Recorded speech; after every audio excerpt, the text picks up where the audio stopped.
बात बिहार चुनावों की छिड़ी है तो मैं किस्सा एक कहानी एक ऐसे व्यक्ति के बारे में बताना चाहती हूँ जो वाकई आज के जमाने में आपको सिर्फ एक किस्सा ही लगेगा। यकीन करना मुश्किल होगा कि कोई मुख्यमंत्री, और वो भी एक बार नहीं दो बार, दूसरे उप मुख्यमंत्री और 2 बार मुख्यमंत्री रहे एक ऐसे नेता की एक कहानी है जो रिक्शा पर चलते थे। जब उनका निधन हुआ तो पटना तो छोड़िए, अपने पैतृक गांव में उनके पास एक मकान नहीं था जो विरासत में वो किसी को देते। ऐसी सादगी, ऐसी ईमानदारी का नाम थे कर्पूरी ठाकुर। आज जब आप देखते हैं कि करोड़ों रुपए चुनाव में बहाए जाते हैं, प्रचार में खर्च होता है, पार्टी का फंड होता है, इन सब से बिल्कुल दूर अलग अंदाज में वो अपनी पॉलिटिक्स करते थे। और उनका गुणगान सिर्फ इसलिए होता है क्योंकि उनकी ईमानदारी और सादगी की ऐसी ऐसी मिसालें हैं कि वाकई आज के जमाने के लिए किस्सा कहानी ही है। तो आपको बताती हूं, मुख्यमंत्री 2 बार बने। एक बार उनका चयन हुआ एक ऐसे प्रतिनिधि मंडल में शामिल होने के लिए जिसे ऑस्ट्रिया जाना था। अब उनके पास कोट नहीं, दोस्त से कोट मांगा। दोस्त ने जो कोट दिया उसमें जरा फटा हुआ था। अब ऑस्ट्रिया गए और उसी के साथ वो शामिल हुए। वहां पर कहा जाता है कि यूगोस्लाविया के जो शासक थे मार्शल टीटो, उन्होंने देखा वो फटा हुआ कोट और फिर उन्हें एक नया कोट गिफ्ट किया। ऐसी सादगी, ऐसा व्यक्तित्व। एक और किस्सा है उनके बारे में कि एक बार उनके पिता का, चूंकि वो पिछड़ी जाति से आते थे, एक बार पिता का अपमान किया। वहां पर जो कुछ दबंग सामंती लोग थे उन्होंने उनके पिता का अपमान किया तो पूरी खबर फैली कि डीएम साहब आ रहे हैं, डीएम साहब आ रहे हैं, उनके घर पे उनके पिता का अपमान कर दिया है, डीएम साहब आ रहे हैं, पुलिस के खिलाफ कार्रवाई करेंगे और इन लोगों के खिलाफ कार्रवाई करेंगे। तो कर्पूरी ठाकुर ने खुद जाके रोका था और कहा कि अगर ये जो पिछड़े लोग हैं इनका अपमान तो रोज होता है, सिर्फ मेरे पिता के खिलाफ अपमान होने पर कार्रवाई क्यों? अगर पुलिस वाकई किसी का अपमान न होने दे, सख्त कार्रवाई करे तब बात हो।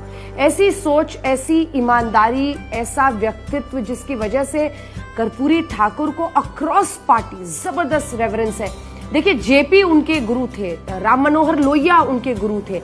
ऐसे लोग जो ये मानते थे गैर कांग्रेसवाद की राजनीति में एक अहम व्यक्तित्व, ऐसे तमाम लोग जो ये मानते थे कि भ्रष्टाचार से आगे इस देश को ले जाना है।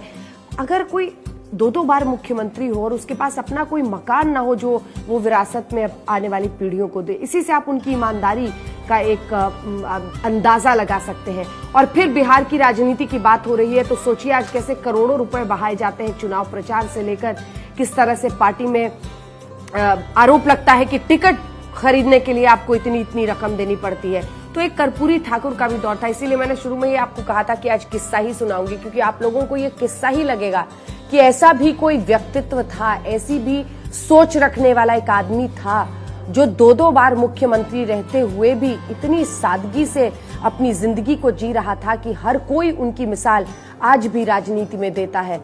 ऐसे थे कर्पूरी ठाकुर और बिहार की राजनीति में एक अमिट छाप उन्होंने अपनी सादगी, ईमानदारी, अपनी साफगोई, अपनी विचारधारा से छोड़ी है।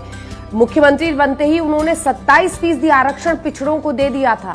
ये उनकी सोच थी क्योंकि उन्होंने उस गरीबी को, उन परेशानियों को, उस भेदभाव को इतने करीब से देखा था कि उनके अंदर वो जज्बा था।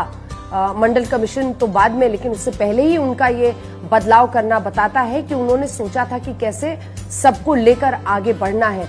लेकिन ये अलग बात है कि चाहे ये तमाम कदम नाकाफी ही साबित हुए हैं।